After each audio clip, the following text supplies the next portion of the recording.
Telangana cabinet విస్తరణకు రంగం సిద్దమైంది. కొత్తగా ముగ్గురికి చోటు దక్కనుంది. మధ్యాహ్నం 12 గంటల నుంచి 12 గంటల 20 నిమిషాల మధ్య ప్రమాణ స్వీకారం జరగనుంది. కేబినెట్ లో బీసీల నుంచి వి శ్రీహరి ముదిరాజ్, ఎస్సీ వర్గం నుంచి వివేక్, మాదిగ వర్గం నుంచి అడ్లూరి లక్ష్మణ్ కుమార్లకు చోటు లభించనుంది. శాసనసభ ఉప సభాపతిగా రామచంద్ర నాయక్ ను ఎంపిక చేసినట్లు తెలిసింది. విస్తరణలో సామాజిక న్యాయాన్ని పరిగణనలోకి తీసుకుని ఎస్సీ, ఎస్టీ, బీసీలకు మాత్రమే ప్రాధాన్యం ఇవ్వాలని అధిష్టానం నిర్ణయం తీసుకున్నట్లు తెలుస్తోంది. రైట్, ఇదే అంశానికి సంబంధించి మరిన్ని డీటెయిల్స్ మా కరెస్పాండెంట్ సతీష్ అందిస్తారు. సతీష్. సునీత, దాదాపు 18 నెలల తర్వాత కేబినెట్ విస్తరణ జరగబోతుంది.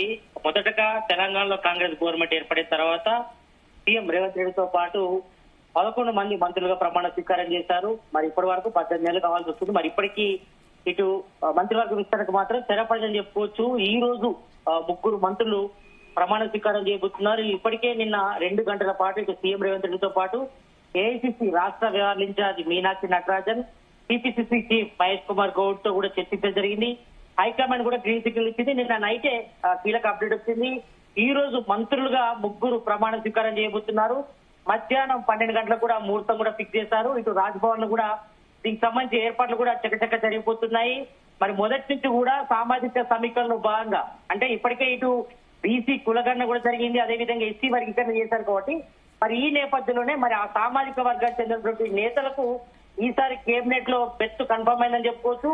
మరి మొదటి నుంచి కూడా ఇటు మక్తల్ ఎమ్మెల్యే వాకటి శ్రీహరి పేరు ప్రధానంగా వినిపించింది. ఎందుకంటే ఆయన బీసీ సంబంధించిన నేత, ముదిరా సామాజిక వర్గం నుంచి బలమైన నేత ఉన్నారు. మరి గతంలో కూడా సీఎం రేవంత్ రెడ్డి కూడా ఒక ప్రచార సభలో కూడా మరి మంత్రిగా వాకటి శ్రీహరికి అవకాశం కల్పిస్తానని కూడా సీఎం రేవంత్ రెడ్డి గతంలో ఆయనకు హామీ ఇచ్చారు. మరి ఈ నేపథ్యంలోనే ఈ రోజు మక్తల్ ఎమ్మెల్యే వాకటి శ్రీహరి మంత్రిగా ప్రమాణ స్వీకారం చేయబోతున్నారు. ఆయనతో పాటు ఈ రోజు first time MLA Dharmapuri MLA Adluri Laxman first time ఆయన కూడా మంత్రిగా ప్రమాణ స్వీకారం చేయబోతున్నారు.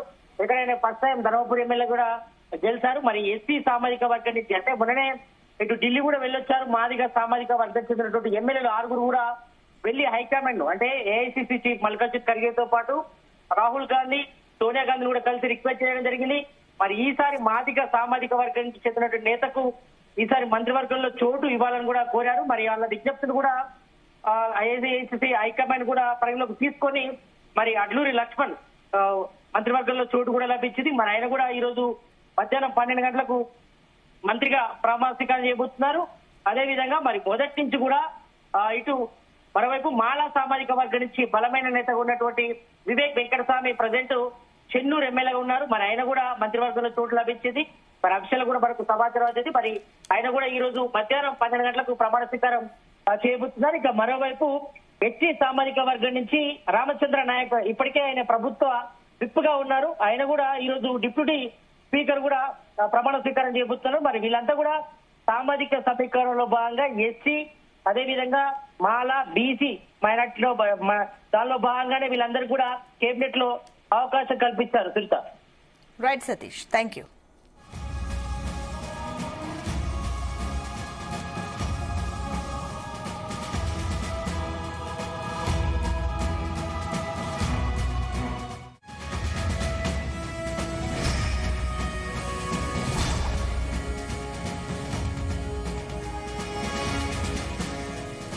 తెలంగాణ కేబినెట్ విస్తరణకు రంగం సిద్దమైంది. కొత్తగా ముగ్గురికి చోటు దక్కనుంది. మధ్యాహ్నం 12 గంటల నుంచి 12 గంటల 20 నిమిషాల మధ్య ప్రమాణ స్వీకారం జరగనుంది.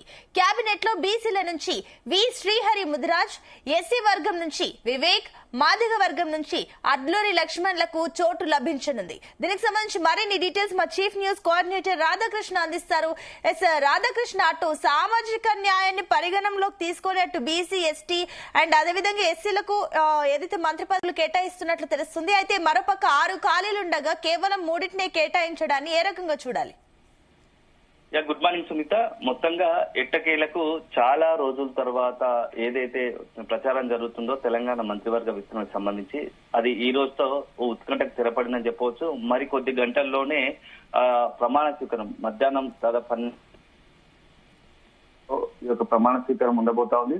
సో ఆసక్తికరంగా మొత్తంగా కూడా ప్రస్తుతం సీఎం రేవంత్ కేబినెట్ లో 6గురుకి అవకాశం ఉన్నప్పటికీ కేవలం 3గురితో మాత్రమే మంత్రివర్గ విస్తరణకు సంబంధించి అధిష్టానం గ్రీన్ సిగ్నల్ చెట్టుగా తెలుస్తోంది. అందులో 3గురికి దాదాపు ఖరారైన మన పేరు కూడా అఫీషియల్ గా బయటకు వచ్చాయి. ఎందుకంటే మంత్రులే దాదాపు పిసిసి అధ్యక్షుడు, అదే విధంగా మంత్రి పొన్నం ప్రభాకర్ లాంటి వాళ్ళే అఫీషియల్ గానే ప్రకటన చేస్తున్నారు. సో ఆ 3గురు ఆదిలాబాద్ సంబంధించి అంటే ఉమ్మడి ఆదిలాబాద్ జిల్లాకు సంబంధించినటువంటి గడ్డం వివేక్ ఒకరు, అదే విధంగా ఉమ్మడి కరీంనగర్ జిల్లాకు సంబంధించినటువంటి అడ్లూరి లక్ష్మణ్ ఒకరు కాగా ఉమ్మడి మహబూబ్నగర్ జిల్లాకు సంబంధించి వాకాడి శ్రీహరి, ఈ 3గురికి అధిష్టానం ఖరారు చేసింది. సో ఇప్పటికే వాళ్ళకి సమాచారం అందేది. మధ్యాహ్నం 12 గంటల వరకే రాజ్భవన్ లో ఉండాల్సిందిగా కూడా వాళ్ళకి ఆదేశాలు కూడా వచ్చాయి. ఈ నేపథ్యంలో 3గురికి మంత్రివర్గ విస్తరణలో అవకాశం ఇవ్వడానికి కారణాలు ఏంటని విశ్లేషించిన సందర్భంలో సామాజిక ప్రాతిపదికన అధిష్టానం ఇట్లాంటి నిర్ణయం తీసుకుందని చెప్పవచ్చు. సో ముఖ్యంగా గత కొద్ది రోజులుగా ఈ మంత్రివర్గ విస్తరణలో అనేక పేర్లు, అనేక మంది ఆశావాహుల లిస్టు తో ఢిల్లీకి వెళ్ళినా లేకపోతే ప్రచారాలు జరిగినా ఎటకేలకు మాత్రం 3గురితోనే ఈ యొక్క మంత్రివర్గ ప్రమాణ స్వీకారం క్లోజ్ చేయాలనుకుంటుంది. సో అందులో సామాజికంగా ఇటీవల కాలంలో కాంగ్రెస్ పార్టీకి సంబంధించి కులగన్న చేపట్టింది. కులగన్న తర్వాత కూడా ముఖ్యంగా వారు బడుగు బలహీన వర్గాలకు ప్రాధాన్యత ఇవ్వాలని చెప్పేసి అధిష్టానం భావించినట్టుగా తెలుస్తోంది. సో దాంట్లో భాగంగానే ఒకటి బీసీ, 2 ఎస్సీలో మాలా మాదిగా. సో మొదటి నుంచి కూడా కాంగ్రెస్ కు అత్యంతంగా ఓటు బ్యాంకు, కీలకంగా మారినటువంటి ఓటు బ్యాంకు ఎస్సీ సామాజిక వర్గం ఓటు బ్యాంకు. సో ఆ ఎస్సీ సామాజిక ఓటు బ్యాంకును కాపాడుకోవడానికే కాంగ్రెస్ అధిష్టానం ఈ వైపు నిర్ణయం తీసుకుందని చెప్పవచ్చు. ఎందుకంటే దశాబ్దాల కాలం నుంచి కూడా కాంగ్రెస్ ఈ వర్గం అండగా ఉంటూ వస్తుంది. సో అలాంటి ఓటు బ్యాంకును దూరం చేసుకోకుండా ఇంకా స్ట్రెంథన్ చేసుకోవాలన్న ఒక ఉద్దేశంతో వారిలో నమ్మకం కలిగించాలని ఇద్దరికి మంత్రి పదవి ఇచ్చినట్టుగా తెలుస్తోంది.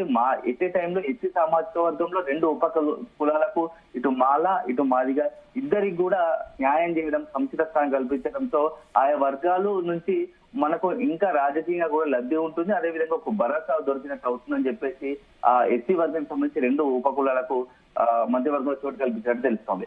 ఇక 3వ అంశం వచ్చేస్తే 3వ సంబంధించి వాకాడి శ్రీహరి.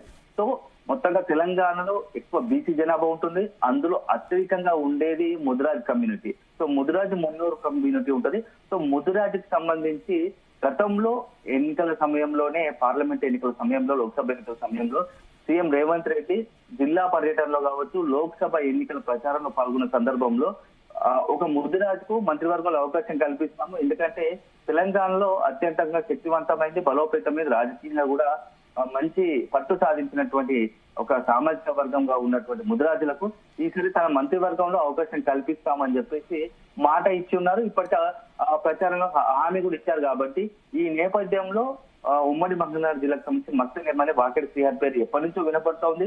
సీఎం రేవంత్ రెడ్డి అతనికి ఆల్రెడీ ఎప్పుడో భరోసా ఇచ్చినట్టుగా తెలుస్తోంది. సో వాకాటి శ్రీహరికి ఖరారు చేసినట్టుగా తెలుస్తోంది. సో బీసీ ఎస్సీ కాంబినేషన్ తో కులగన్న తర్వాత రాజకీయాలు మారిన నేపథ్యంలో ఆ బీసీ ఎస్సీ కాంబినేషన్ తో కాంగ్రెస్ మంత్రివర్గ విస్తరణ చేపట్టిందని చెప్పవచ్చు. సో మాది మొత్తంగా కూడా బడుగు బలహీన వర్గాలకు ప్రాధాన్యత ఇస్తాము, అంటే కులగన్న చేశాము, అదే సందర్భంలో మంత్రివర్గ విస్తరణ ప్రయారిటీ ఇచ్చాము అనే ఒక మొత్తంగా కూడా రాజకీయంగా కొంత తమకు అవకాశం వచ్చే విధంగా నష్టం జరగకుండా లాభం జరగాలి, ఏదైతే నష్టం జరగకుండా అన్ని వర్గాలకు సముచిత స్థానం కల్పించాలనే ఒక ఉద్దేశంతో ఈ 3గురికి అవకాశం ఇచ్చినట్టు తెలుస్తోంది. అయితే అందరికి ఇక్కడ ఉన్నటువంటి సందేహాలు, అనుమానాలు ఏంటి అంటే మొత్తం 6 ఖాళీలు ఉంటే అధిష్టానం కేవలం 3 మాత్రమే, 3 మంత్రి పదవులు మాత్రమే ఎందుకు భర్తీ చేసింది, మిగతావి ఎందుకు చేయలేదు అనే దగ్గరనే ఇప్పుడు చాలా మంది చర్చిస్తున్నారు. కాంగ్రెస్ లో కూడా అంతర్గతంగా చర్చ జరుగుతా ఉంది. సో దానికి కారణం ఒక 4 పేర్ల మీద మాత్రం ఇప్పటికే అధిష్టానం ఒక నిర్ణయం తీసుకోలేకపోతుంది. సో అది మరి 2 నెలలు అంటే ఆగస్టు వరకు కూడా అలాంటి పరిస్థితే ఉండబోతా ఉంది. ఆగస్టు లేదా జిహెచ్ఎంసీ ఎన్నికల తర్వాత, ఇప్పుడు ఎందుకంటే నెక్స్ట్ మంత్ అతి త్వరలోనే స్థానిక సంస్థల ఎన్నికలు రాబోతున్నాయి, మున్సిపల్ ఎన్నికలు, అదే విధంగా జిహెచ్ఎంసీ ఎన్నికలు. ఈ ఎన్నికల తర్వాత ఆ జిల్లాలకు సంబంధించి ఇన్ఛార్జ్ మంత్రులు కావచ్చు, అదే సందర్భంలో ఆ జిల్లా మంత్రుల యొక్క పనితీరు బట్టి ఆ వచ్చినటువంటి ఫలితాల ఆధారంగా నిర్ణయం తీసుకుంటే బాగుంటుంది. ఒకవేళ ఆ జిల్లాలకు సంబంధించి ఏదైనా ఫలితాలు అద్భుతంగా ఉంటే సరే గాని, లేదంటే ఆ మంత్రికి సంబంధించి ఎట్లాగో 2 సంవత్సరాలు పూర్తవుతుంది కాబట్టి ఆ పనితీరు సరిగా లేని నేపథ్యంలో ఒక ముగ్గురు నలుగురు మంత్రులను తప్పించి వారిలో కొత్త వారితో పాటు పాత వారిని పక్కన తొలగిస్తే కొత్త వారికి మరొక 6-7 అవకాశం కల్పించాలనే ఒక ఉద్దేశం ఉన్నట్టుగా తెలుస్తోంది. మనకు ఢిల్లీ వర్గాల అందుతున్న సమాచారం ప్రకారం అయితే దసరా అంటే ఆగస్టు తర్వాత స్థానిక సంస్థల ఎన్నికలు ముగిస్తాయి కదా ఆగస్టు, అదే విధంగా జిహెచ్ఎంసీ ఎన్నికలకు ముందు తర్వాత ఈ యొక్క మరొకసారి క్యాబినెట్ రీషఫుల్ ఉండబోతుందని తెలుస్తోంది. సో అప్పుడు ఈ కొత్త అంటే ఇప్పుడు 3 ఖాళీలునే, ఆ 3 ఖాళీలతో పాటు మరో 4 మార్చి కొత్త వారిని తీసుకునే అవకాశం ఉన్నట్టుగా తెలుస్తోంది. ఆ నేపథ్యంలోనే ఇప్పుడు ఆ ముగ్గురికే పరిమితం చేసినట్టుగా తెలుస్తోంది. అలాంటి వాటిలో ముఖ్యంగా కోమటిరెడ్డి రాజగోపాల్ రెడ్డి విషయం అందరికీ తెలిసిందే. మొదటి నుంచి తాను మంత్రివర్గం ఖచ్చితంగా అవకాశం దొరుకుతుంది. సీఎం రేవంత్ రెడ్డి అనుకూలంగా ఉన్నారు, కాంగ్రెస్ అందరూ అనుకూలంగా ఉన్నారు, అధిష్టానం నాకు హామీ ఇచ్చిందని చెప్పి పదే చెప్పుకుంటూ వచ్చారు. కానీ ఇప్పుడున్న పరిస్థితుల్లో రాజగోపాల్ రెడ్డి కనుక మంత్రి పదవి ఇస్తే అది కాంగ్రెస్ పార్టీకి లాభం కన్నా తీవ్ర నష్టం జరుగుతుందని చెప్పేసి అధిష్టానం భావించింది. ఎందుకంటే ఇప్పటికీ కాంగ్రెస్ కు ఒక సామాజిక వర్గం ముద్ర పడి ఉంది. ఆ సామాజిక వర్గ ముద్రతో కొంత బీసీలు కావచ్చు, ఎస్సీలు కావచ్చు, వీళ్ళకంతా కూడా కొంత ఆ సెక్షన్స్ ఆ సామాజిక వర్గాల్లో వ్యతిరేకత ఉంది. ఇది ఒక పెద్ద అంటే ఒక పార్టీ, ఒక రెడ్డి పార్టీగా ముద్ర పడుతుంది అనే ఒక ఉద్దేశంతో అధిష్టానం ఆలోచించి కేవలం ముగ్గురికి పరిమితం చేస్తుందని చెప్పవచ్చు. Right Radhakrishna, thank you.